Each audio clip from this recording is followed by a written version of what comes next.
Écoutez, Rev Tov à tout le monde, bonsoir. Notre rendez-vous hebdomadaire. Et Bonsoir, Chodesh Tov. voilà, pour apprendre quelques halachot et quelques divrei chizouk,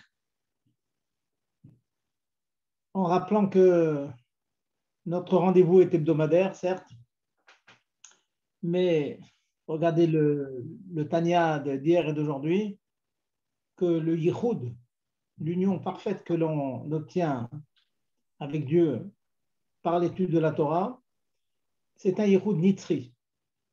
Comment il est nitzri? Pourtant, bon, après le shiur, on va s'arrêter. Donc, en quoi est-il éternel?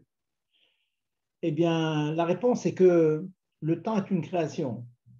Donc, pour nous, c'est le temps qui s'écoule. Il y a des heures où on étudie, on sert Dieu de manière dévoilée. Il y en a d'autres que c'est autre chose. On fait Dvarim Balma, bien sûr, on fait autre chose que du, du Limud Torah. Mais pour Dieu, c'est éternel. C'est-à-dire, cette union qu'on a avec lui, c'est comme si on ne s'est jamais séparé de lui. Reprenez les du Tanya, c'est vraiment extraordinaire. Et ça donne un quoi? Ça donne un réseau qui est extraordinaire de savoir qu'une heure de limoud hebdomadaire, comme j'ai commencé, eh bien, pour Dieu, il est nitri. On s'est arrêté pour vaquer à nos occupations, mais il est nitri, il est éternel. Alors, comment ça marche dans la dimension divine? Bon, c'est à réfléchir. Dieu, il sait. Mais donc, ce limoud de la Torah que nous faisons, c'est quelques halachot que nous apprenons, que nous répétons, les questions qui sont posées après. Bon, Hachem, nous unissent encore plus à Dieu de manière éternelle et puissante, de manière tout à fait qui dépasse notre compréhension aussi, hein, puisque nous avons le mérite, par l'étude de la Torah, en particulier quand nous sommes dans les Arba Amot de la Halacha, nous avons donc le mérite d'amener Dieu dans ce monde. Le Ratzon d'Hachem, la lumière d'Hachem, la puissance d'Hachem, l'infinité d'Hachem qui peut être metantem et atzmo. Je le dis, je le répète, hein, parce que c'est des choses qu'il faut répéter pour vivre avec. Hein, quelquefois, on est en train de conduire, plutôt que de regarder à gauche, à droite et de voir la voiture, repenser à cogiter à ces notions, on va dire mariner dedans. Hein, mariner. Kavouch kemvouchal. Hein, marinade, c'est comme une cuisson. Ça cuit en nous, qu'on s'imprègne de cette notion que penser à un Dvar Torah, c'est attraper Dieu lui-même. Et comme dit le Tanya, quelle différence attraper Dieu lui-même ou l'attraper à travers 1, 2, 10, 100 vêtements? C'est finalement Dieu que vous attrapez. Voilà. C'est partie de notre émouna. Et donc, ça, c'est Mechazek Otanu, c'est mon renforce dans notre avoda, dans notre étude. Je vais commencer, je vais vous prendre quelques minutes pour vous rapporter un sipour qui a été ramené dans Sichat Shavua. En fait, c'est en français, hein, c'est dans la Sidra de la semaine en français. C'est un sipour qui m'a beaucoup touché, je l'ai raconté en famille, beaucoup de gens étaient touchés par cela, sur le concept d'éternité, de pérennité de la Torah, de ce que c'est qu'un juif. C'est à l'époque c'est en rapport bien sûr avec le Chab Shvat, la disparition de ce monde-là, du monde physique de la Rabbetzin, en 88. Il se trouvait qu'il y avait des Révrés qui étaient en train d'organiser, faire un mitzvah pour pousser les femmes et les jeunes filles à allumer les bougies, les Nérot Shabbat. C'était vraiment, ça battait son plein, ce mitzvah battait son plein. Et pendant qu'ils préparaient cette poule-là, la Rabbetzin nous a quittés. Le responsable a dit, je ne peux pas déranger le rabbi pendant le shiva, mais après les shivas, je voudrais quand même lui proposer notre projet et lui demander est-ce qu'on peut le faire, les Ilou Nishpat de la Rabbetzin. C'est ce qu'il a fait, et le rabbi a reçu donc le responsable de ce mitzvah, dans sa maison, à l'étage, dans son bureau personnel. Extraordinaire. Et le responsable raconte qu'il a eu un moment fabuleux, comme ça, de kirva avec le rabbi. Imaginez-le rentrer dans la chambre du rabbi et proposer cette chose-là. Le rabbi le regarde avec un œil bienveillant et lui dit c'est une très très bonne idée. Et pour vous montrer que je suis d'accord et que je vous encourage à le faire, je vous donne $470. Faites le compte, Hayamushka, c'est Gematria 470. Et le rabbi d'ajouter, j'ajoute $1, c'est ma contribution personnelle à ce mitzvah. Extraordinaire. Gematria de son épouse, plus sa contribution, un Echad. Et donc, ils ont poussé donc ce MIFSA, et une des personnes, vous savez, en Amérique, on se réunit, on fait des réunions, on a des idées, on expose des idées. Un dernier, ce qu'on va faire, on va mettre un petit encart dans le New York Times, s'il vous plaît, le magazine le plus lu dans le monde, plusieurs millions d'exemplaires, et on va le mettre, malgré le prix que cela coûte, on va le mettre dans la première page. Et donc, ils ont fait paraître cette chose-là, c'était vraiment une très, très grosse somme d'argent. Femmes et filles juives, disait l'encart, allumez les bougies de Shabbat. Allumez les bougies de Shabbat avant 17h15. C'était l'heure et l'information avec une référence sur l'information. Le Sippo raconte que ça bouge beaucoup de monde. Vous savez comment c'est en Amérique, on est curieux, il y a plein de juifs complètement assimilés. Ah, les filles juives, je suis juif, donc ça me concerne. C'est quoi cette bougie? Qu'est-ce qu'on nous demande dans la première page, s'il vous plaît, du New York Times? Il se trouve qu'il y a beaucoup de personnes ont téléphoné qui sont ces personnes qui ont fait paraître cet encart, cette publicité, et ça a remué beaucoup, beaucoup. Baruch Hashem, ils ont réussi à ramasser des grosses sommes, et ils mettaient cette publicité pendant longtemps. De 88, il dit pendant quelques années. Puis à un moment, c'était trop cher, ils ont arrêté, ils ont continué la vie de ça, mais pas en mettant ces publicités qui étaient vraiment hors de prix. Il se trouvait que un peu avant l'année 2000, le changement de millénaire, le journal de l'Entente a réuni ses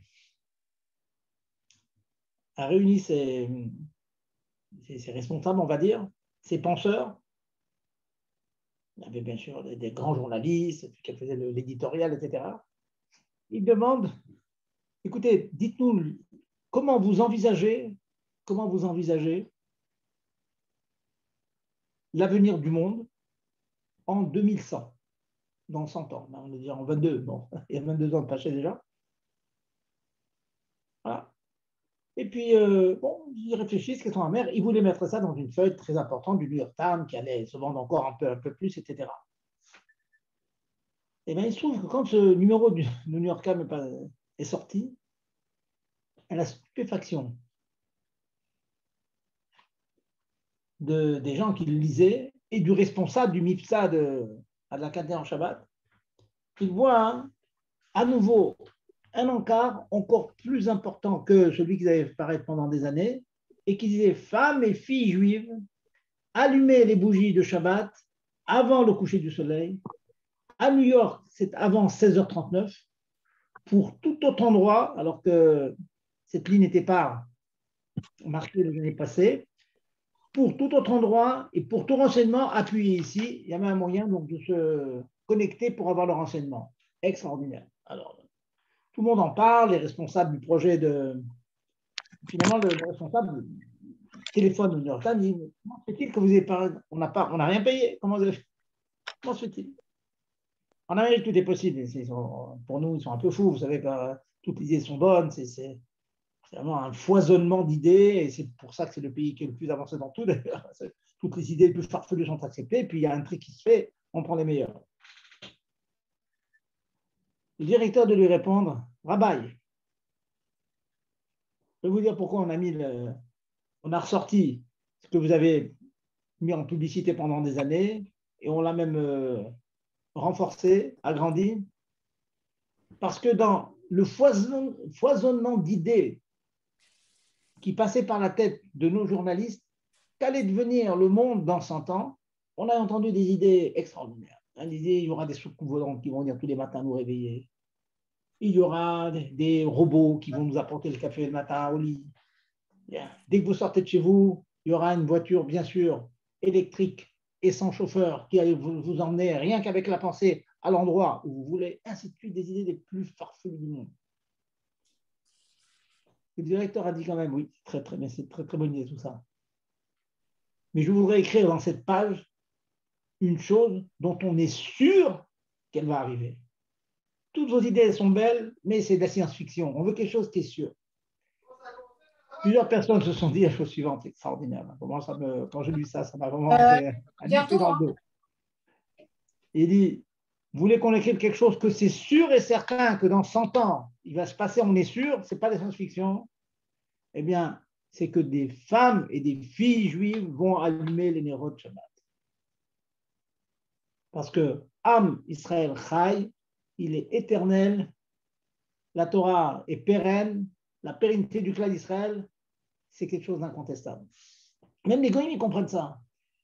On peut avoir toutes les science-fiction du monde, mais vous voulez quelque chose de kavua, de fixe, de sûr, c'est le clan d'Israël, Torah, mitzvot, et le symbole, c'est Adlakat Nerot Shabbat, la lumière qui jaillit dans le monde. C'est très beau. Les goyim ont compris ça. Ils ont compris que le juif, c'est le même. On peut tourner autour, graviter autour, mais on est sûr qu'en 2100, Bezat Hashem, on allumera les bougies de Shabbat. Ah, vous allez dire, Mashiach sera là? Nous, ça sera les bougies messianiques, les bougies qu'on va continuer à allumer quand Mashiach sera là. Voilà donc l'histoire que je voulais vous rapporter. Hein, donc, comment on est perçu de l'extérieur. On est sûr que ces gens-là, ils vont continuer à faire Torah Mitzvot. Voilà, reprenons donc notre cycle d'études des Melachot Shabbat. En quelques minutes, je vais vous résumer ce qu'on a fait la semaine dernière. Nous avons étudié la Melacha de Kotev, écrire, que tout le monde connaît bien sûr, on n'écrit pas Shabbat. Les Chachamim ont ajouté un certain nombre de cas d'écriture qui ne sont pas prohibés par la Torah, mais qui le sont par nos Chachamim. C'est écrire de manière d'une écriture qui n'est pas mitkayemet, une écriture qui ne tient pas toute seule, comme de l'encre sur du papier. Par exemple, écrire sur de la buée sur une vitre, écrire sur de la poussière, écrire sur, il y a des miettes de pain sur la table, on fait une forme, tout ça c'est interdit midera banane. Nous avons dit donc la semaine dernière. Par contre, nous avions dit que s'il y a des traces dans le bas de vos chaussures et qu'en marchant sur le sable, il y a des traces qui se font, des dessins, c'est pas grave, ce mot pas. Voilà donc quelques leçons que nous avons vues. Nous avons vu, si vous vous rappelez aussi, qu'il était permis de faire une corne à une page pour se rappeler la page, parce qu'on n'est pas intéressé par la marque qui se fait sur la page, on est intéressé juste par la corne. C'est la corne qui me permet. Par contre, appuyez sur l'ongle. Si vous appuyez fortement avec votre ongle dans un endroit sur une ligne pour vous rappeler après Shabbat qu'il y a une ligne qui vous a étonné, sur laquelle vous voulez revenir, ça s'interdit. Parce que faire une espèce de sur la fin en appuyant fortement sur une feuille, il va rester une trace, ça c'est une ktiva, c'est une écriture, c'est interdit. On a parlé aussi, rappelez-vous, des écritures qui sont sur la tranche d'un livre. Alors je vais apporter qu'une grande marloquette sur cela. D'après le din pur et dur, Admor Zaken permet. Il permet d'ouvrir et de fermer un livre quand il y a des écritures sur la tranche du livre. Ça veut dire que finalement, on est en train d'écrire en fermant le livre et effacer en ouvrant. D'après le din pur et dur, c'est permis, mais c'est préférable, on va dire, si vous avez un autre livre sur la tranche de laquelle il n'y a pas d'écriture, c'est mieux. Préférez-le. Adif. S'il n'y a pas, vous pouvez utiliser.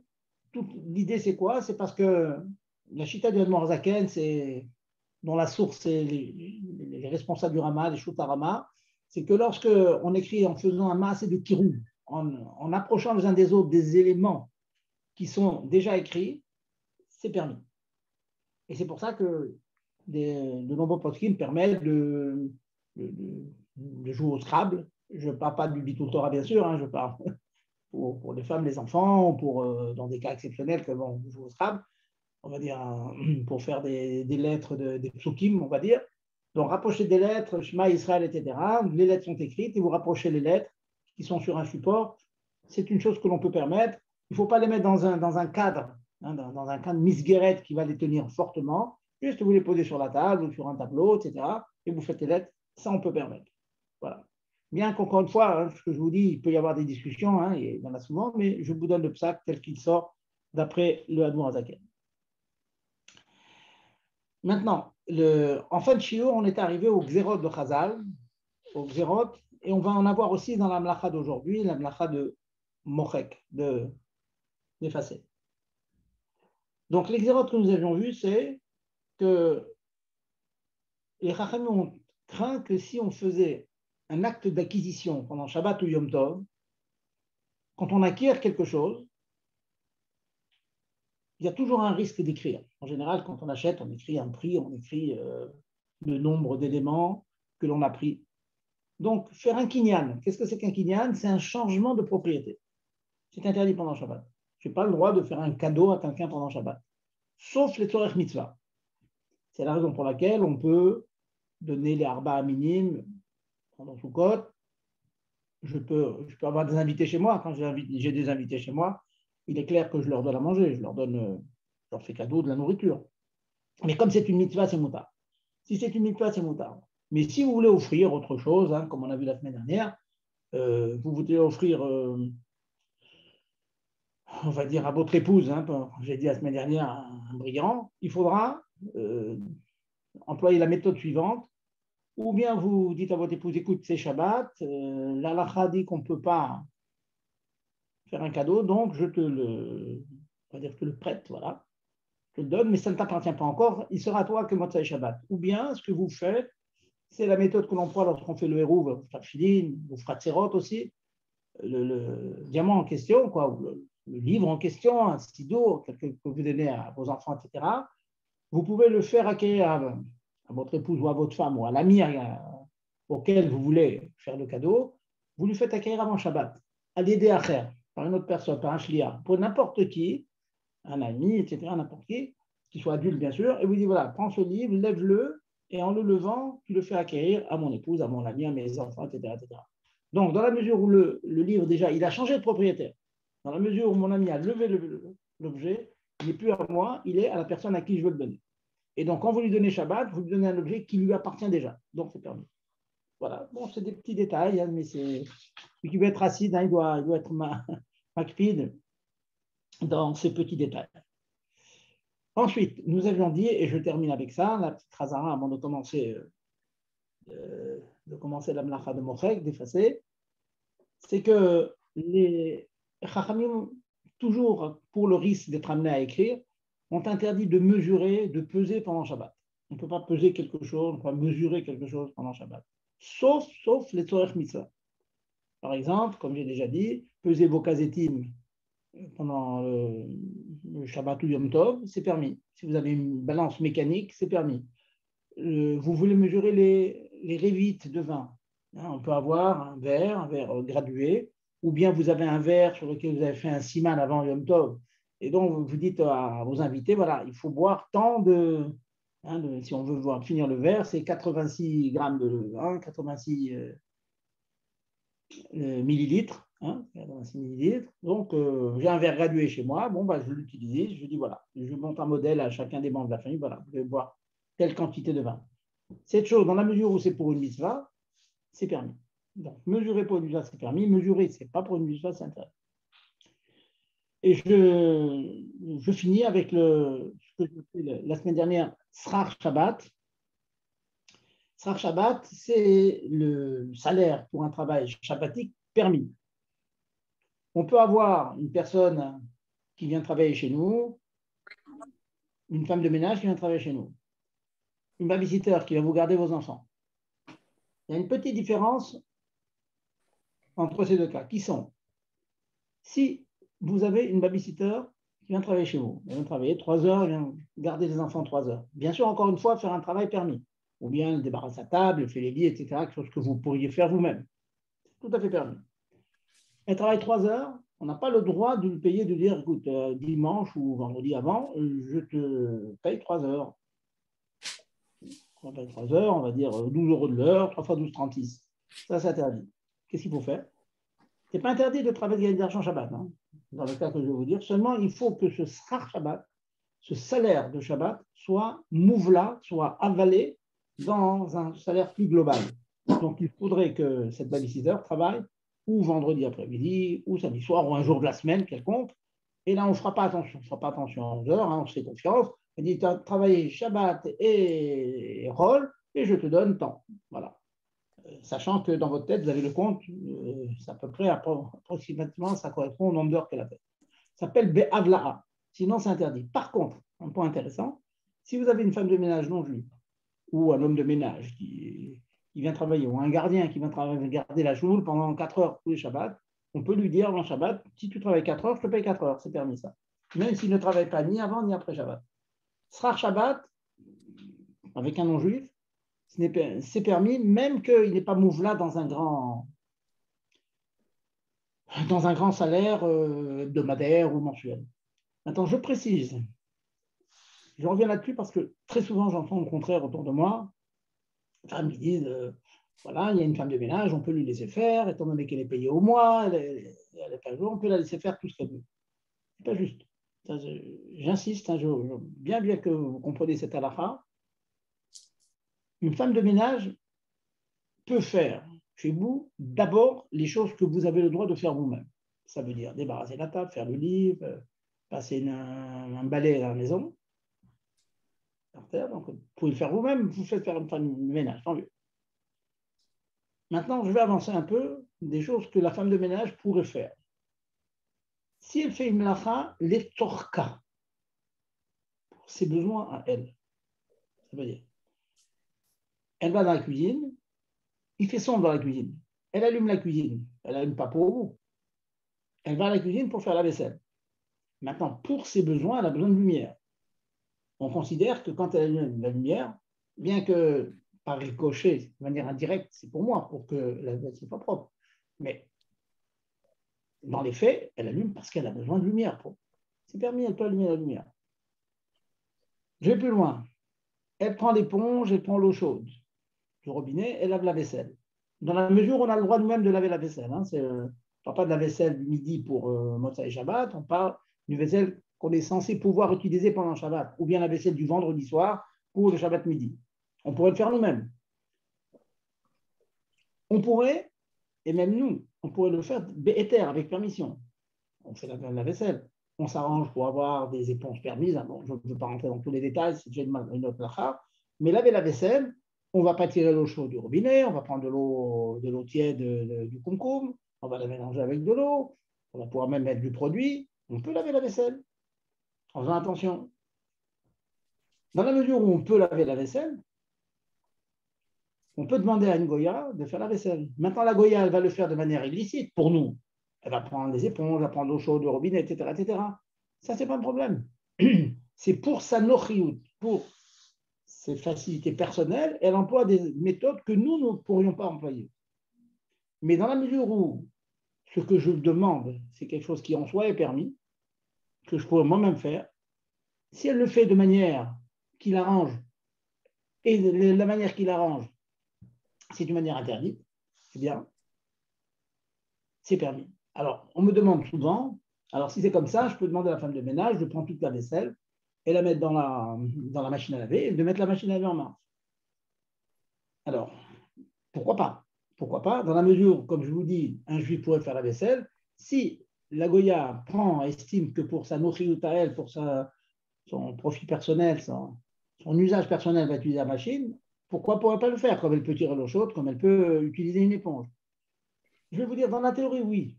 Le problème, c'est qu'il y a un autre problème qui émerge dans ce cas-là, c'est que les machines, à ma connaissance, celles que je connais, elles font du bruit.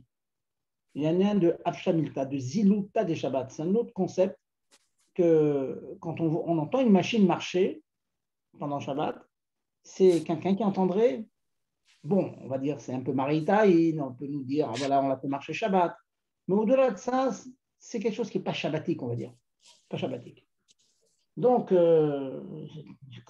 c'est la raison pour laquelle on ne peut pas laisser une machine marcher pendant quelqu'un qui voudra à la limite écouter les informations. Et voilà, je vais mettre le poste sur minuterie. Voilà. Je ne fais rien. Je peux mettre une minuterie pour allumer la lumière chez moi, c'est permis. Alors, je vais mettre le poste de radio. Pourquoi pas? Ça vous donne des infos. Alors, dis non. Parce que c'est Ziluta des Shabbat. Il n'a pas transgressé Shabbat, il n'a pas fait une melacha. Ça s'appelle Ziluta des Shabbat. C'est un zilzoul, c'est une espèce de mépris de Shabbat. Donc, c'est la raison pour laquelle, en général, utiliser les machines, c'est pas possible. Mais dans la théorie pure, imaginons que vous me sortez une machine à laver la vaisselle qui est parfaitement silencieuse, on va dire électrique, hein, comme les voitures maintenant. Les voitures électriques, on n'entend rien. Alors, si on peut imaginer comme ça une machine de laquelle ne sort aucun bruit, quand on peut laisser la Goya laver la vaisselle dedans. Donc, je veux bien qu'on comprenne bien les principes. Hein. Donc, je pars avec Srach Shabbat, de Shabbat, mais ça rebondit souvent. Mais oui, mais alors, si c'est comme ça, pourquoi on ne peut pas être dans la machine? Alors, j'explique pourquoi. Hein. On ne peut pas mettre dans la machine. Je finis ce petit rappel. Je pense que c'est important. Hein. J'espère que vous prenez des notes et vous rappelez. Chazorba et Chazorba toujours. Bon, ça, c'est une que vous connaissez, c'est qu'on n'a pas le droit de faire un Goral Shabbat. Hein, Goral aussi, en général, on écrit, etc. On ne fait pas un Goral Shabbat. On fait vendredi ou dimanche. Voilà. Voilà, donc j'ai passé en revue la majorité des. J'ai même ajouté un petit peu de la semaine dernière. Donc avant de passer à la nouvelle, j'écoute vos questions. Allez-y. Des questions. N'hésitez pas, messieurs, Allô? mesdames, Gérard, je vous écoute. Allô? Je vous écoute, Bonjour, madame. Rav. Bonjour, madame. Juste une question. Vous savez, des fois, dans des magazines d'enfants, il y a des histoires et aussi il y a des petits jeux comme des rébus ou des devinettes. Alors, ça aussi, ça sort des jouets parce qu'on aurait tendance à écrire. Euh, Ça, il faut réfléchir. C'est quoi ces jeux exactement? Par exemple, des rébus ou alors il faut, par exemple, chaque lettre, elle est représentée par un dessin. Alors, au lieu de mettre le A, ils mettent par exemple un avion et après ils disent quelle phrase avez-vous trouvé en décodant le jeu, quoi. D'accord. Écoutez, Vous apparemment, il voyez y a de... une différence. Il y a une différence avec les cas que je viens de citer, mais je vais parler de cas qui sont très, très similaires à ce que vous demandez dans la Melacha de Mochek. À savoir, est-ce qu'on a le droit, Bichlal, de lire, de lire des livres, des romans, des choses comme ça? Est-ce qu'on a le droit de lire dans les magazines les publicités, de lire Non, mais par exemple, les c'est que livres? sur la paracha, ils disent devinez la paracha. Voilà. Au lieu de mettre des lettres, on va vous mettre des symboles et en décodant, on trouve la paracha. Alors, ça aussi, on a peur Alors, d'écrire. je vais vous dire, si c'est les Tzorech Mitzvah, on a le EPA de les Tzorech Mitzvah. Ça, on les a. Mais laissez-moi, on va, dans un petit D'accord, quart d'heure, on va parler de ça, madame. Et on va d'accord. faire de toutes ces à la faute là. Allez-y, autre Très bien. question? Pas d'autres questions? Gérard, vous n'avez pas une question? Non, pas de question écrite, mais bon, les micros sont ouverts, celui qui veut poser une question, ou alors il attend après, mais pas de problème. N'hésitez pas à poser vos questions. La question de la machine à laver, c'est très fréquent. Hein. Les femmes demandent pourquoi on ne pourrait pas laisser la machine à laver, pourquoi aussi pour le bébé. Les femmes de ménage peuvent prendre beaucoup de choses avec le bébé. Il se permet de faire beaucoup de choses d'interdits. Il faut bien savoir qu'il ne faut pas la laisser faire des interdits. Il faut la laisser faire des choses que nous-mêmes, nous pourrions faire. Voyez. Bon, OK. Les questions vont venir au fur et à Rav, mesure. Oui, bonsoir, j'ai une allez-y. question. Si, Allez-y. si par exemple pendant Shabbat, on aperçoit une éponge un peu mouillée et on voudrait la déplacer parce qu'elle gêne, dans quel cas ce serait permis ou interdit, je ne sais pas. Écoutez, si vraiment l'éponge est complètement trempée, elle est tombée dans l'eau, c'est problématique. Si ça arrive, quand il y a une serviette qui tombe dans le mivet, parfois, Ah, c'est vraiment, elle est mouillée. Dans l'immense majorité des cas, même quand c'est mouillé, il y a toujours une petite partie qu'on peut attraper très délicatement. Et en prenant l'éponge et la déplaçant, on n'est pas obligé du tout de faire srita. Dans ce cas-là, c'est permis. Vous voyez. Donc, vous tâchez de d'accord. voir un endroit, c'est permis de la déplacer comme ça. Ok, merci beaucoup, Rav. Voilà. Pas d'autres questions? On avance? OK. Alors, donc maintenant, comme je vous l'ai dit la semaine dernière, il y a certaines lachotes qui ont la chose et son contraire, comme bonnet vaisseau terre, construire et détruire ou démonter. Vous avez ici, ou bien faire un nœud, kocher ou matir, et vous avez aussi kotev ou mochek. Pas toujours c'est comme ça. Hein. Je vous ai déjà dit, par exemple, que capturer, tzad, on a le droit de, voilà, c'est interdit de capturer un animal, mais si j'ose dire le décapturer, lui donner la liberté, c'est pas assaut. Si vous avez un oiseau en cage, il faut ouvrir la porte et que l'oiseau s'en aille. Par contre, s'il était à l'extérieur et rentre dans la cage, fermer la porte, c'est interdit. C'est capturé, c'est capturé. Alors donc là, on va étudier le contraire, donc de d'écrire, c'est effacer. D'après la Torah, j'ai eu l'occasion de le dire, donc on écrivait sur les poutres pour pouvoir remonter le Mishkan dans le même ordre. Et puis il arrivait quelquefois qu'on se trompait de lettre, donc il est arrivé qu'on soit amené à effacer. Mais Minatora est interdit d'effacer que si c'est Mochek Almenat Lirtov, que ce soit un effaçage dans l'intention de réécrire à l'endroit ou d'utiliser l'endroit propre pour un autre usage. Il faut que ce soit une mechika positive.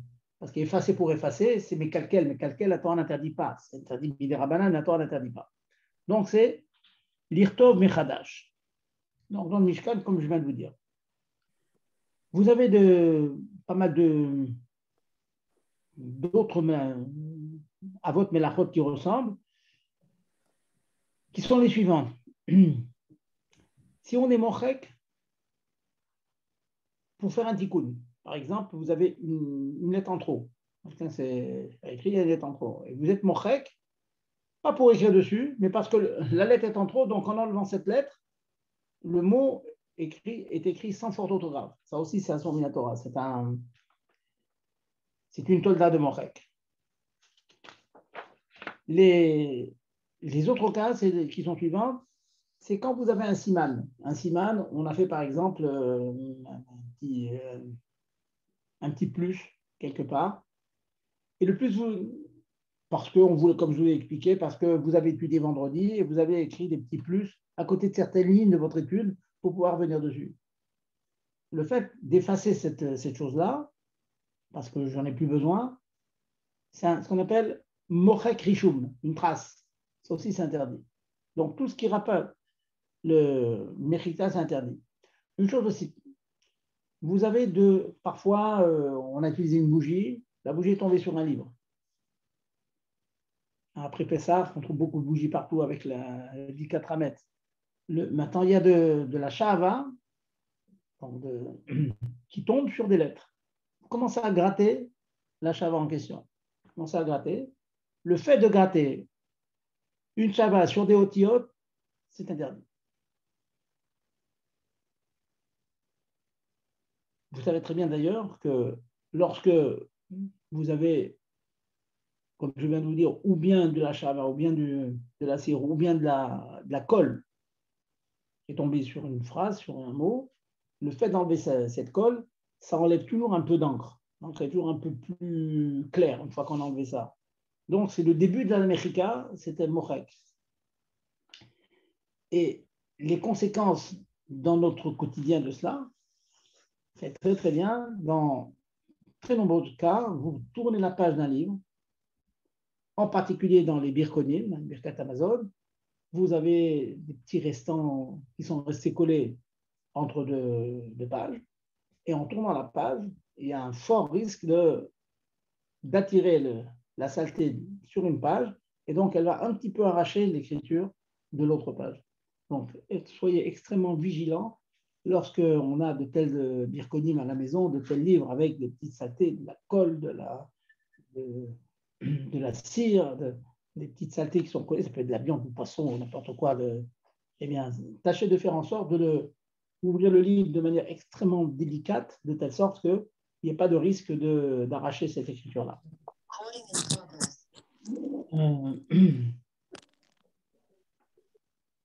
Un cas très fréquent aussi, ça tout le monde le sait, c'est lorsque l'on a un paquet de gâteaux, un paquet de chips, et puis quand vous l'ouvrez, vous le déchirez le paquet de chips pour sortir les chips, c'est permis. Mais si on ne prend pas de précautions, vous savez très très bien que la déchirure elle va tomber sur des lettres. Alors c'est vrai qu'on n'est pas intéressé par cela, c'est d'avoir chez Mitkaven. Mais mieux que ça, c'est l'eau irpatlé aussi, c'est l'eau irpatlé complètement égal, d'effacer ces lettres. Malgré tout, dans les faits, on le fait. Donc, il faut être extrêmement vigilant quand vous ouvrez. Des fois, c'est des yaourts. Tâchez de faire en sorte de prendre un couteau bien pointu et de couper donc ou la cellophane ou bien la feuille d'aluminium de telle sorte que vous ne touchiez pas l'écriture qui est imprimée sur cet aluminium, sur ce cellophane. C'est le Niara Otef Mazon, donc du papier qui entoure un aliment quelconque. Faites extrêmement attention de ne pas l'effacer. Une chose qu'on voit souvent, de moins en moins Baruch Hashem, mais qu'on voit souvent ce Shabbat, j'ai eu le Nisayon, c'est que certains qui font du vin ont la bonne idée de vous mettre sur le bouchon en liège une lettre, un cas, cachet, etc. Ça me mâche un grand mirchot, une grande embûche. parce que quand vous l'ouvrez, c'est très difficile de sortir, d'extirper le bouchon sans effacer, abîmer un petit peu la lettre. On peut y arriver, hein, j'y suis arrivé, je me suis arrangé pour que ça rentre sur le côté et sortir. Mais vraiment, beaucoup de gens ne font pas attention, ils mettent comme ça sans prudence le tire-bouchon, et bien on abîme la lettre. C'est un problème de Morek aussi.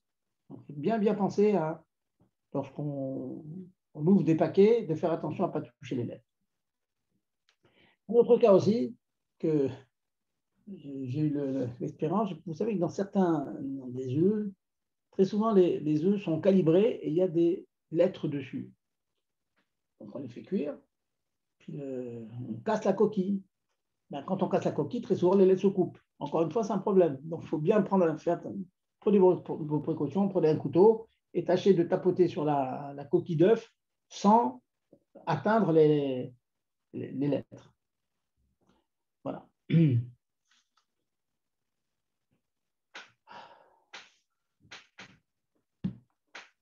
chéla plus mabachique, plus concrète, c'est les écritures sur les gâteaux. On achète des gâteaux, et sur les gâteaux, il y a la marque, Crackers, etc. dessus. Est-ce qu'on a le droit donc de couper, de casser ces gâteaux, sachant qu'en le cassant, vous coupez la lettre. Il y a une grande discussion dans les poskim sur ça. Je vais vous donner les chitotes un petit peu. Le Mishnah Bura apporte toutes les marloquettes, il tranche que si l'écriture elle est gravée dans le gâteau, ou en relief ou en foncé, chakwa ou bolette, on peut, dans la mesure où la lettre fait partie du gâteau, on peut casser le gâteau. Très bien.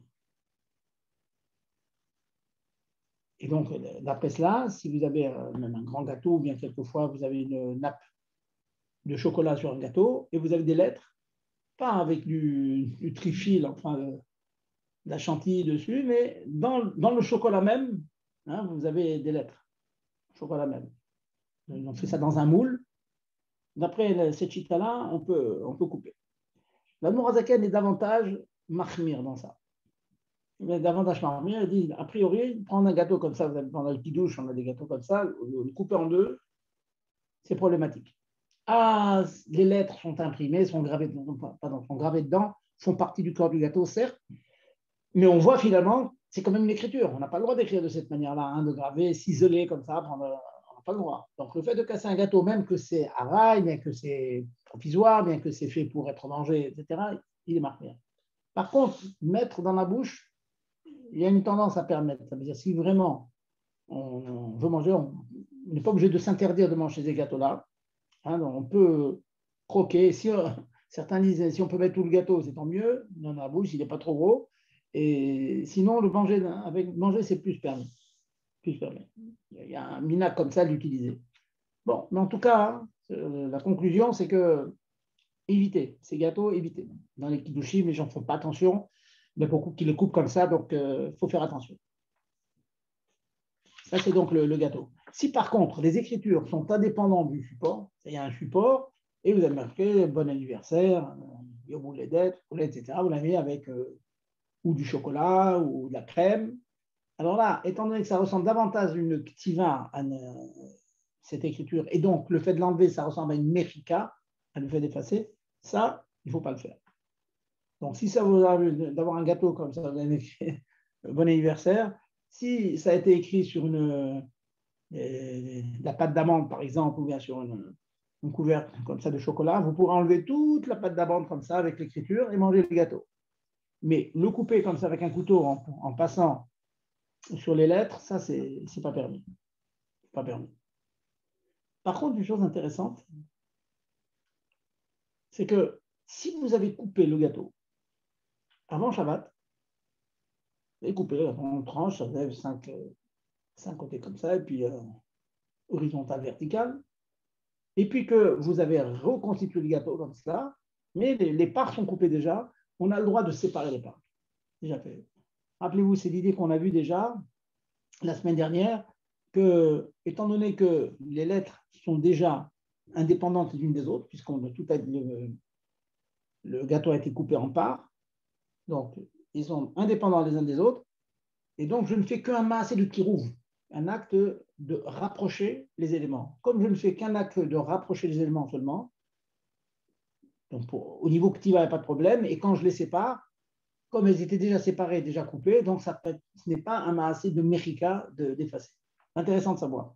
Donc si vous voulez, certains tiens, imaginez comme quand il y a un Achnas Trader, un tas de psukim dessus, très très joli. Donc, quelquefois, pour l'anniversaire, des enfants m'appuient toute une phrase avec des psukim de Télim et tout dessus. Ce n'est pas impossible, ce n'est pas moufrar, ce n'est pas impossible, mais il faudra couper avant Shabbat et ensuite laisser les gâteaux comme ça et distribuer les parts pendant Shabbat. Voilà.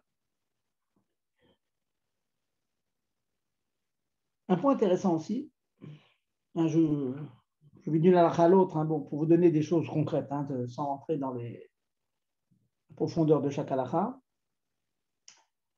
Quand on a des écritures sur soi, imaginez que vous écrivez, donc effacer, c'est problématique. Malgré tout, les poskim disent la chose suivante: lorsqu'une tâche s'est faite sur la main, autour des doigts, et qu'on a quelquefois des stylos à encre, ça se fait de moins en moins, mais ça existe encore. Puis quand on écrit, entre les doigts, il y a de l'encre. Et cette encre peut être problématique au niveau de Khatsitsa lorsqu'on fait des Tiazadaïm. On est makpid en général. Alors, vous savez qu'il y a un principe dans l'union de Khatsitsa, l'écran qu'il peut y avoir entre l'eau du mikvé ou l'eau de Netilat Hadayim et le corps, il ne faut pas qu'il y ait de Khatsitsa, il ne faut pas d'écran. Mais sachez qu'on a le droit de frotter cette encre-là qui s'est accumulée autour des doigts sur la main pour l'enlever. Intéressant de savoir cette chose-là. Une élève m'a demandé, alors d'après ça, on aurait le droit donc de se démaquiller pendant le Shabbat. Je lui ai répondu que oui. Si on n'utilise pas des moyens illicites, qu'il n'y a pas de srita, prendre des cotons que vous allez tremper dans un liquide, on a déjà vu qu'il y a un problème de srita, mais on va dire prendre de l'eau et voilà, se barbouiller le visage d'eau et faire tomber tout ce qu'elle a pu changer, ce n'est pas interdit. Et je peux vous apporter un autre exemple. Une fois, une dame m'a demandé, une balanite, elle m'a dit, est-ce qu'on pourrait permettre, vendredi soir, une femme qui va se rendre au mikvé, et puis il se trouve qu'elle ne s'est pas rendue compte, il y a un ongle dont le vernis n'a pas été enlevé. Est-ce qu'on a le droit de donner un produit, de l'acétone, pour l'enlever? J'ai répondu que oui, on a le droit de le faire. Alors bien sûr, il ne faut pas tremper un coton dedans, parce qu'en trempant le coton dedans et en passant le coton sur l'ongle, il va se trouver, et on fait srita. Elle peut prendre donc de l'acétone, mettre sans le coton, frotter comme ça avec la main, ou bien une fois qu'elle a mouillé, prendre un coton, un tissu sec et frotter, l'enlever. Ça, c'est permis. Ça a l'air intéressant. On a le droit, donc, les Mekorot, le Marcham, des grands poskim qui permettent cette chose-là. Et puis aussi le Rayadam qui permet, le Ktot Ashulchan, le Raphaïm Naïbouk, qui permettent cette chose-là. C'est bon, c'est un bon éther à connaître. Voilà. Je vous ai passé en revue, donc rapidement, certes, mais bon, ce sont des mlachot, pour vous montrer que ces mlachot-là, qui ont l'air un peu théoriques pour nous, dans notre quotidien hebdomadaire schématique, mais qui peuvent nous concerner. Alors, avant de passer au Xéro de Chazal, je vais encore écouter vos questions. Et donc, c'est Xéro de Chazal que on va répondre aux questions de madame tout à l'heure, pour savoir est-ce qu'on peut laisser les enfants jouer, etc. Et encore toutes les xérotes, les interdictions de lire, etc., que les Chachamim ont ajouté. Allez, c'est vos questions pour l'instant. Allez-y.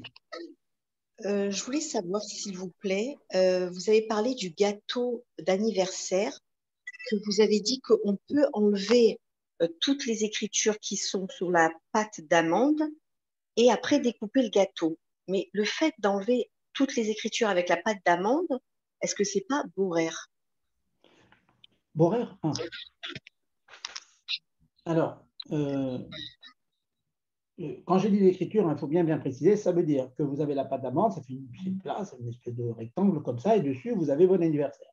Vous enlevez toute la pâte d'amande avec les écritures, donc on efface strictement rien. Vous demandez, est-ce que je ne suis pas borer de cette espèce de pâte d'amande avec l'autre gâteau? Alors, sachez que si on mange la pâte d'amande en question, par exemple en découpant autour des lettres, etc., sans effacer les lettres, vous répondez aux 3 conditions de borer que je vous rappelle. Beyad, miyad, ochel mitoch absolet. Beyad, je ne l'ai pas fait avec un ustensile, un épluche légumes ou une passoire, je fais avec les mains, j'enlève le. Miyad, pour manger dans la demi-heure. Et ochel mitoch absolet, je prends le bon du mauvais. Donc quand je prends ma pâte d'amande, j'ai l'intention de la manger, donc je suis en train de le bon pour le manger. Donc en pratique, il n'y a pas borer. Si je réponds aux 3 conditions. Maintenant, imaginons, je vais pousser à bout votre question. Imaginons qu'on n'aime pas la pâte d'amande. On ne veut pas manger la pâte d'amande. Donc, j'enlève la pâte d'amande pour pouvoir couper le gâteau et le manger. Alors, il faut savoir que, de manière générale, quand vous avez des couches, je ne sais pas si vous vous rappelez, j'en ai parlé quand on a fait Borer, quand vous avez des éléments qui sont posés les uns sur les autres, donc ça bien distinct, comme par exemple des livres les uns sur les autres, ou bien des chemises, ou bien des gilets, etc., qui dans l'armoire, posés les uns sur les autres, ils ont la particularité qu'ils ne sont pas méouravim, ils ne sont pas mélangés, ça ne s'appelle pas mélangés. Or, une des conditions, la condition, je peux dire, pour que l'interdiction de borer existe, il y a un problème de borer. Borer, c'est par définition trier des éléments mélangés. Si les éléments ne sont pas mélangés, il n'y a pas de tri.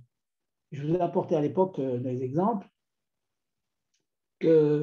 Imaginons que vous ayez des amandes, des noisettes, des raisins secs. Vous n'aimez pas les raisins secs, les enfants n'aiment pas ça. Ils voudraient manger parce qu'il y a des raisins secs. Vous voulez enlever les raisins secs. On a le droit, rappelez-vous qu'on avait dit, d'être mafkia la ta'arovet, de faire sauter le mélange. Vous prenez le ravi avec tout le mélange, vous mettez tout ça sur la table. Et maintenant, sur toute la table, vous avez une amande ici, une noisette ici, tout est tout séparé, vous les séparés.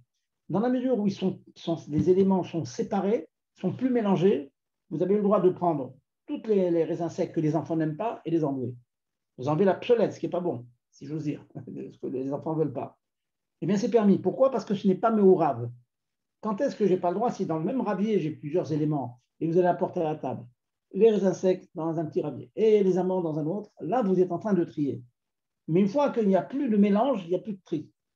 Donc, si on a tout éparpillé sur la table comme ça, on a le droit ensuite de faire des tas, amandes, noisettes et raisins secs. Je reviens à mon gâteau. Donc, la couche en question, qui est posée sur le gâteau, elle est posée vraiment, elle est indépendante. Ce sont deux choses indépendantes. Ce ne sont pas méouravim. Comme ils ne sont pas méouravim, j'ai le droit d'enlever celle qui est en haut et prendre celle qui est en bas. De même que si vous avez des chemises les unes sur les autres dans votre armoire, si vous voulez la troisième chemise, je suis en troisième position, vous n'êtes pas obligé de la tirer directement. Vous pouvez enlever les 2 chemises qui sont par-dessus, les mettre de côté. J'enlève le mauvais, entre guillemets, et je prends la troisième qui est le bon. Pourquoi? Parce qu'elles ne sont pas considérées comme mélangées, donc il n'y a pas bourré. Est-ce que je suis clair? Oui, oui, très clair. Très, très clair. Merci. Rav, j'ai une question, s'il vous plaît.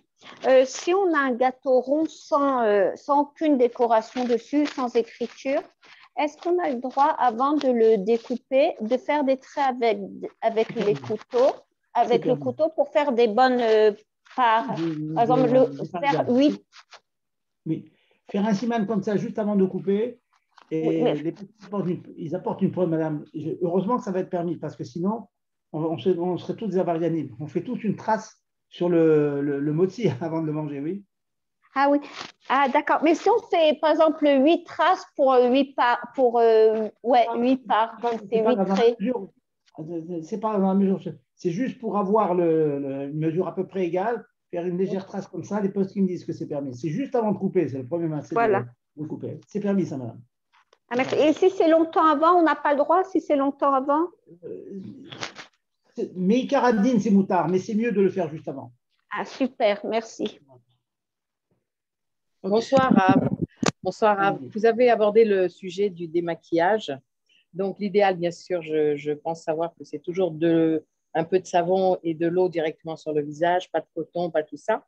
Mais vous pouvez nous rappeler votre enfin, l'autorisation des lingettes, enfin, l'utilisation des lingettes, parce que vous nous en aviez parlé une fois Oui. lors d'un shiur à Georges Auric. Madame, vous avez fait un lapsus là. Vous avez dit l'autorisation. J'ai jamais autorisé, au contraire. Je suis un grand contre les lingettes. J'ai rien contre les lingettes. Voilà, c'est ça. Oui, oui, je sais, non. Quand j'ai dit l'autorisation, bien insisté sur le fait que, aussi bien pour les bébés que pour nous-mêmes, donc les lingettes, c'est strictement interdit. On est bien d'accord. Pour moi, c'est extrêmement interdit. Je ne vois pas comment on pourrait permettre des choses comme ça. Parce que, sauf dans les cas exceptionnels, encore une fois, les cas exceptionnels où la lingette, comme ils ont essayé de faire il y a quelques années, elle est tellement sèche, pratiquement sèche, elle est moins que Toféar, Almenat Liatpiar. Vous voyez, il y a un guéder. Il y a tellement peu d'eau qu'avec la lingette, si vous mouillez une première main, l'humidité qui va rester ne pourra pas mouiller une deuxième main. Ça va être très peu. Mais chaque année à Betrifka avec mes élèves, je leur fais de l'expérience, je leur dis toutes les lingettes que vous avez, et j'appuie sur la lingette, hop, il y a toujours un filet de liquide qui sort. Donc, un filet de liquide. Donc aussi bien pour les bébés que pour nous, pour les visages. C'est strictement interdit. Madame, hein, nous-mêmes, on a été nettoyés sans lingette. C'est-à-dire, maman, elle prenait de l'eau, elle nettoyait le bébé, et puis elle prenait une serviette sèche, elle enlevait l'eau, c'est tout. C'est pas si compliqué. Pas tremper, pas tremper comme tremper un coton. Vous voulez mettre de l'éosine. Hein, non, absolument pas. Vous prenez de l'éosine, vous mettez sur les fesses du bébé, et puis vous prenez votre coton, mais pas tremper le coton dans l'éosine. Vous voyez, c'est comme ça qu'il faut faire. J'ai dit, j'insiste, hein, il ne faut pas utiliser des lingettes, et je sais que malheureusement, les gens ont pris l'habitude maintenant, ils ont beaucoup de mal à se séparer de ça. C'est très pratique, je vous l'accorde, ils l'utilisent pour tout. Ils l'utilisent pour nettoyer les tables, etc. C'est un problème. C'est un problème. Rav, excusez-moi, Rav. Oui. Juste pour être clair pour cela, les crackers qui sont incrustés ou c'est écrit cracker comme en Israël, enfin ou partout, vous avez dit moutard ou je n'ai pas très bien compris? Je répète. Je dis comme ça, il y a une discussion dans les poskim. Mishnah Bura permet, Admon Azaken interdit les khatrila. Seulement, oui, mais de quoi je parle? Pas de couper. Il ne faut pas dire interdire les crackers. Voilà, je m'entends. Mais par contre, vous regardez bien, j'aurais dû apporter le lachon de Admon Azaken. Par contre, Yam Yesh Makom Lehakel, quand on le met dans la bouche, vous voyez, c'est-à-dire que c'est la bouche qui fait l'effaçage, et on ne le fait pas avec la main, c'est pas un main assez biyadaï. Voilà. Ah d'accord. Donc, mais c'est un cracker, c'est assez grand pour le mettre dans la bouche entièrement quand même. Voilà, c'est-à-dire, quelqu'un vous dit il faut l'enlever dans tous les fabriques, il faut l'enlever. Pas forcément, on n'est pas obligé de l'enlever, c'est mieux de l'enlever, ça évite des problèmes, parce qu'il y en a qui vont le casser comme ça, je vous l'accorde. Mais celui qui veut l'utiliser, comme il faut, à bon escient, en croquant dedans, bon, il y a combien. Et excusez-moi, c'est une erreur, peut-être j'ai entendu une fois, mais bon, c'est peut-être une erreur, maintenant que vous dites ça, le fait de vous me voyez quand je fais la chose là, je casse, mais je regarde ailleurs. Ça ne veut rien dire, ça. Non, d'accord. Ok, d'accord. Bon. Si on sait qu'on va passer, non. Je comprends l'idée, ça veut dire joyeur, ça veut dire c'est l'orir patelé, mais si c'est psychréché, si c'était assourd, voilà, s'il n'y a pas le éther, je vous dis, si c'était assourd, c'est pas on ne parlera donc. D'accord.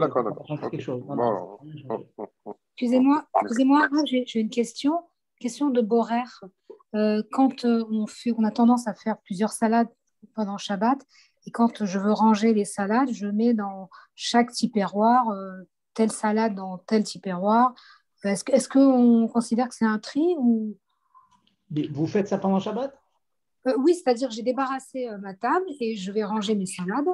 Donc, je vais mettre ma salade de concombre dans mon tupperware de concombre, ma salade d'aubergine dans mon tupperware d'aubergine. Est-ce que ça, c'est un tri? Alors, je vais vous dire.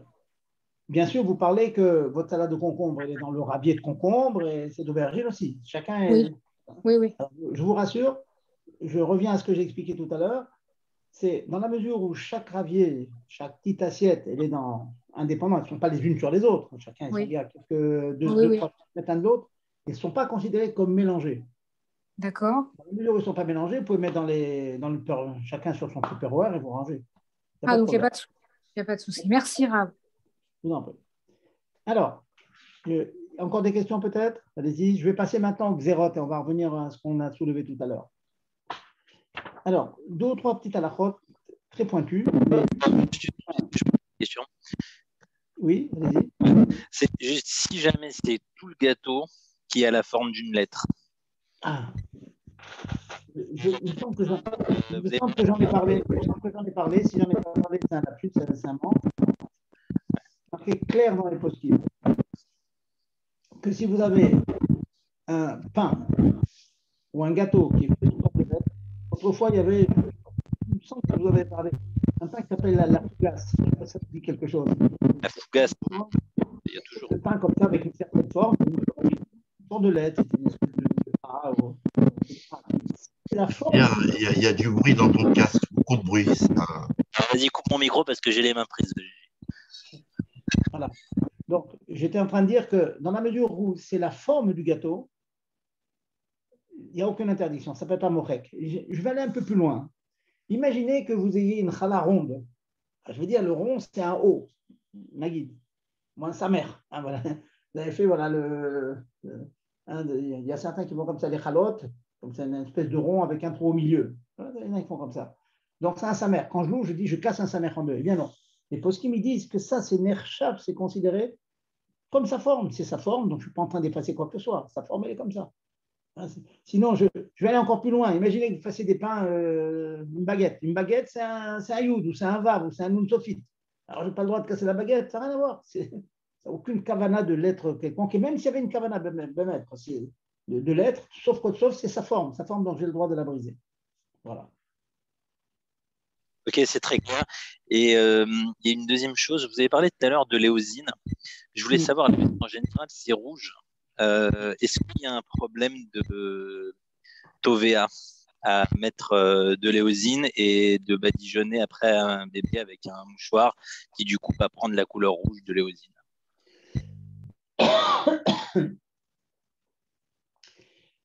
Quand il y a besoin, on utilise une svara qui est ramenée dans les poskim qui s'appelle Bederech Lichlour. Bederech Lichlour. Les khatrila, quand on a des serviettes chez soi, les poskim disent si on a mangé des fraises ou des fruits rouges, il ne faut pas prendre un tissu et l'essuyer parce que le tissu, il a pris la couleur. Il n'élise pas. Il y a une tsilia dans ça. D'autres poskim, Admorazakan rapporte les deux, d'autres poskim disent que dans la mesure où c'est vraiment derech lichlour, ça n'a rien à voir, d'abord Minatora, c'est sûr qu'il a le temps, parce que votre linge, il va être sale. Donc ça n'a rien à voir avec une tsilia qui est une tsilia positive, qui est là pour donner une couleur. Ça me gêne plus qu'autre chose. Donc certains poskim disent que, donc c'est-à-dire même ceux qui interdisent midrabalan seulement. D'autres poskim disent qu'en la mesure où c'est derech lichlour, c'est pas interdit du tout.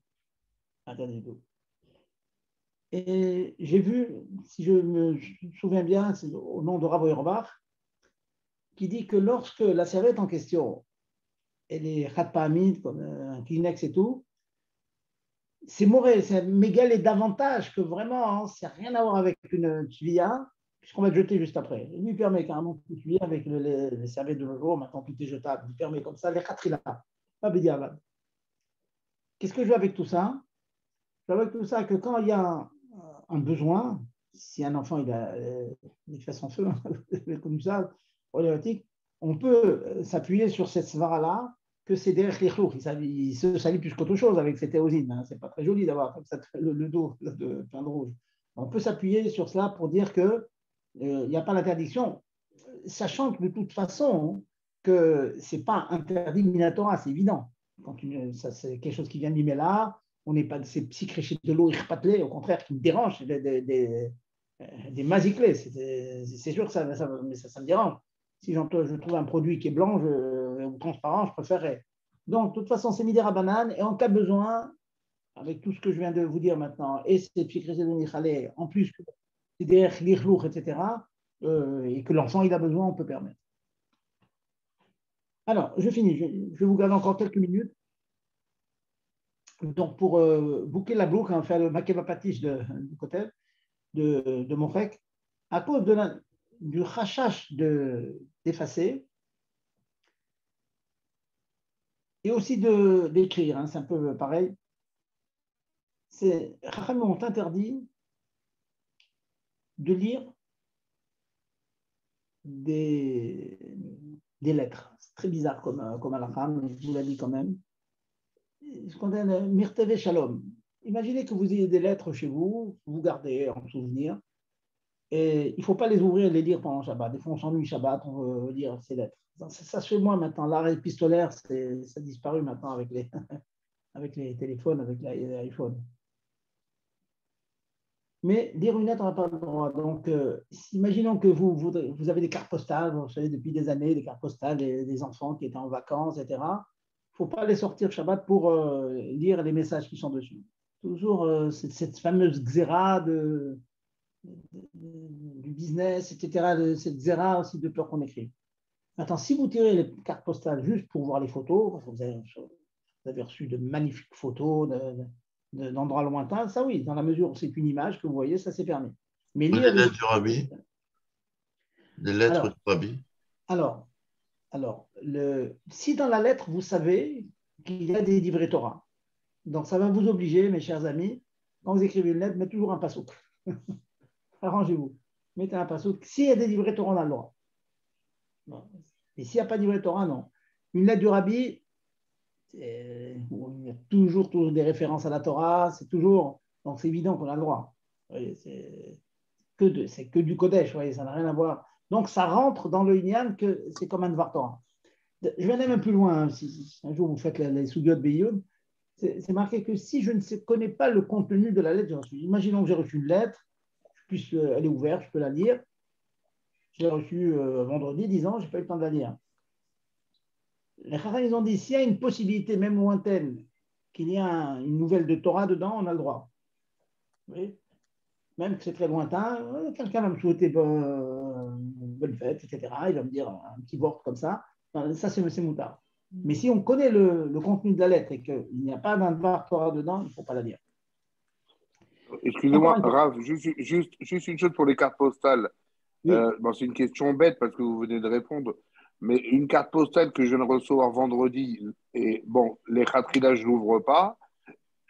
Mais une carte postale que j'avais reçue il y a 3 mois, 6 mois, 1 an, juste je voulais la revoir. Est-ce que oui, moutard ou pas du tout? Alors, je vous ai dit alors que je sais qu'il n'y a aucun mot de Torah dedans. C'est juste bonjour papa, je t'envoie. J'ai dit tout à l'heure que prendre la carte postale n'est pas mouktsé, parce qu'il y a une très belle image en général. La carte postale, il y a des paysages merveilleux. Voir le paysage, oui, mais lire le message derrière, non. Ah, bon, d'accord, ok. Bah, donc, bon, ok. Ça dépend pourquoi vous prenez. Si c'est pour lire les messages de vos enfants, bonjour papa, le ciel est bleu, la mer est verte, ça non. Ouais, c'est ça, ouais. Ok, d'accord. Voilà. En parlant de lettres, Rav, en parlant de lettres que vous venez de dire, est-ce qu'on peut, Shabbat, faire Igerot Kodesh? Demander quelque chose au Rabbi comme ça? Oui, voilà. Parce que des fois, on s'ennuie Shabbat, on a envie de passer le temps. Du coup, on a les livres de Igerot Kodesh. Est-ce qu'on peut faire Igerot Kodesh? Écoutez, faire Igerot Kodesh et toujours mettre. Comment vous allez passer le message? Si vous avez une demande au Rabbi, il faut qu'elle soit déjà écrite. Comment vous l'avez ça? Non, je l'ai dans ma tête. Si je l'ai dans ma tête, c'est la question. Écoutez, avoir une idée dans votre tête, ouvrir Igerot Kodesh, lire une lettre du Rabbi, c'est sûr et certain que c'est une mitzvah. Ah, d'accord. Chaque lettre du Rabbi, c'est un enseignement. Très bien. Mais d'un autre côté, Rav, la poste, elle ne marche pas, Shabbat. Et alors? Non, stop. Elle ne marche pas. On ne peut pas recevoir de lettres, quoi. Non, mais quand je parle de lettres maintenant, ce n'est pas des lettres qu'on a reçues Shabbat. Hein. Non, je l'ai compris. Non, mais quand on met dans Igerot Kodesh, on ne peut pas recevoir de lettres Shabbat. C'est assourd. Non, mais Igerot Kodesh, madame, elle parle des livres. Dans le livre. Non, mais c'était juste, c'est ça pour rigoler. C'était une petite. Voilà, c'est exact. Bon, maintenant, je vais vous rajouter, je vais rebondir sur ce que vous dites. Moi, je suis malheureusement en France encore. Hein, on attend la chiar pour faire mon temps en Eretz Israël. Mais vous pouvez recevoir Sirat HaShavua pendant Shabbat. Hein. Le goy, vous l'avez dans la boîte aux lettres. Ça peut arriver. Et si on est à l'intérieur, on pourrait la prendre. Et la lire. Ah oui. C'est tout à fait chayar, quoi. C'est tout à fait possible. Alors, par contre, dans le même style, Rav, juste une question pour être sûr de, parce que on m'a dit plusieurs fois, tout ce qui est ActuJ, enfin moi j'habite en Israël, mais ActuJ, tout, enfin les trucs comme ça, on n'a pas le droit vraiment de les ouvrir Shabbat alors. C'est pas interdit. C'est pas interdit. J'ai pas dit que c'est interdit. Même avec la pub. Non, je vous demande parce que par rapport à la publicité, tout ça. Mais je vais vous expliquer. Il ne faut pas en rajouter. C'est suffisamment d'interdit. Juste avant de répondre à votre question, je voulais faire encore juste avant celle-là. Dans mon CDR, il y avait Kriyat HaMechir et suite Kriyat Titonim. Donc voilà, c'était prévu votre question. Vous vous promenez dans la rue. Et quelquefois, le chemin pour arriver à la choule, on passe devant une vitrine. Et il y a des périodes, en France en particulier, c'est les soldes. Aïe, dans la vitrine, il y a un troisième solde, etc. Vous lisez le prix des choses interdites. Vous voyez, c'est interdit. Donc, vous passez devant la vitrine, vous ne lisez pas les prix. Maintenant, si vous avez un gros etc., de voir une dame, elle va avoir une jolie robe, ou un homme, il va avoir, je ne sais quoi, un chapeau et tout, ok, il peut jeter un coup d'œil sur le chapeau, juste en passant, mais on ne lit pas les prix. Ça rentre dans cette exala. Ça paraît lointain tout ça, mais bon, on peut avoir le réflexe, c'est descendu à combien? Je suis curieux de savoir. C'est interdit. On n'a pas le droit de dire. Et c'est quoi le Issour, Rav? L'interdiction, c'est toujours, on est dans les Xerot Razal à cause de Kotev et Mochek. Et là, ça serait quoi? Là? Hein, c'est les Xerot, c'est les décrets que les Chachim ont ajoutés, des barrières qu'ils ont ajoutées. Oui, non, mais ça serait quoi le fait de passer devant une vitrine, de voir un prix? C'est Kotev, ça? Ah, mais bien sûr, parce que vous dites, oh là là, les prix sont baissés, moi ce soir je viens de les acheter. Mais on ne sait jamais, il peut arriver plein de choses. Vous intéressez à ces choses-là au prix. Je vais dire mieux que ça. Vous ouvrez Kfar Chabad. Il y a plein de choses extraordinaires dans Kfar Chabad. Et vous voyez vous voyez certaines pubs et tout avec la légende en bas. Il ne faut pas lire la légende. Il ne faut pas lire les pubs. Interdit tout ça. Alors, ça dépend. Même la Sidra, non? Même la Sidra, là? J'ai fini. Laissez-moi finir. Vous m'avez dit ActuJ, on ne peut pas dire ActuJ. D'abord, dans ActuJ, Baruch Hashem, il y a beaucoup d'articles faux. Oui, mais il y a beaucoup de pubs, quoi, je veux dire. Bon. Non, alors ça c'est évident. Le fait qu'il y ait des pubs ne m'interdit pas d'ouvrir ActuJ. Par contre, dès qu'il y a une pub, j'enlève mes yeux. Je ne dois pas lire la pub. Ça, c'est très, très important. Mais la force de la pub, Rav, avec tout le respect que je vous dois, c'est d'attirer. Donc, c'est dur de passer comme ça. Alors, Jean, et je vais vous répondre. L'ActuJ vous oblige à faire le travail du Benoni. Ça veut dire que la tava, elle vient et vous la repoussez. Qu'est-ce qu'il y a? Bon, oui, d'accord. Enfin, on est plus Rachav et Tovlo. Alvaï. Non, bon, oui, c'est déjà bien. Quoi. On va dire qu'on est des Benoni. Allez, voilà. Bon, amen. On va demander à Hachem de nous voir bien avec l'œil droit. Alors ça, on est Benoni alors. Bon. Et là, c'est drôle, il y a la du coup derrière. Regarde, un point donc, le Kriyat HaTitonim, je disais, donc c'est interdit bien sûr de lire les pubs, mais les articles sur des. Ça, une question générale. J'ai parlé tout à l'heure, au début du cours, j'ai parlé de New York Times. Il y a des gens, plein de juifs qui achètent New York Times, les news, les événements dans le monde. C'est sûr et certain, si vous demandez, moi je vous dis, ne lisez pas ça, prenez une Sikha, une Gemara, il y a tellement de choses intéressantes, la vie elle est courte, chaque minute elle compte, c'est Bitoulter. Bon. Mais des personnes qui aiment ça, qui trouvent que le Shabbat est très long, ils veulent dire qu'il y a des articles très intéressants, ce qui se passe. Voilà, maintenant j'ai entendu encore des nouvelles sur les conversions, mais je dis, bon, savoir ce qui se passe dans le monde aussi, c'est important aussi quelquefois pour certains, donc ce n'est pas interdit en tout cas. Hein, ce n'est pas interdit. C'est pas interdit de lire ces articles-là pendant Shabbat. Ce qui est interdit, c'est par contre vraiment les pubs. Publicité, vous achetez ça, t'as des maisons qui sont en promotion, etc. Ça, c'est interdit. Et je continue aussi, une question que souvent les gens demandent, est-ce qu'on peut lire un livre de Chol, un roman? Bon, le Rama, la Banzaken, il permet Mekaradin. Alors, encore une fois, les romans, c'est très compliqué parce qu'on est en France ici. Qu'est-ce que je veux dire? Il y a des fois les premières terminales que dans le programme du bac, ils sont obligés de dire Madame Bovary ou des choses comme ça. Bon, il faut crier au scandale sur ça, mais qu'est-ce que vous voulez faire? Il y a tellement de znout dedans, il n'y a pas que le znout seulement, même si c'est pas znout, il y a des midot raot, vous voyez, c'est pas évident, vous savez, c'est pas évident. Mais Karadine, c'est pas ça. Mais Karadine, c'est moutard, donc de lire des différents. Tant qu'il n'y a pas ni de business, ni des choses qui ne sont pas signées. Voilà, les Karadine. Bon, maintenant, c'est tellement rare. Je vois très bien, imaginons une femme qui dit moi, s'il ne faut pas rester 6 heures, Shabbat, en France, Shabbat sera à 11 heures du soir au mois de juin. Bon, je vais lire un roman. Bon, moi, je vais au Hachem, j'étais mécaner, mes enfants à la maison. On a toujours des livres. Il y en a maintenant, on a toujours des livres, même des histoires, des aventures, mais Kodesh, quoi. Mais Karadine, c'est pas ça. Voilà, c'est bien de savoir. Une fille qui m'a demandé en terminale, est-ce que je peux lire tel livre? C'est pas la chèvre, un livre d'Alphonse Daudet, parce que c'est dans le programme. Elle veut lire Shabbat plutôt que perdre son temps. Je dis, bon, tu le lis, c'est tout, quoi. Tu te mets au courant de la chose, c'est pas interdit.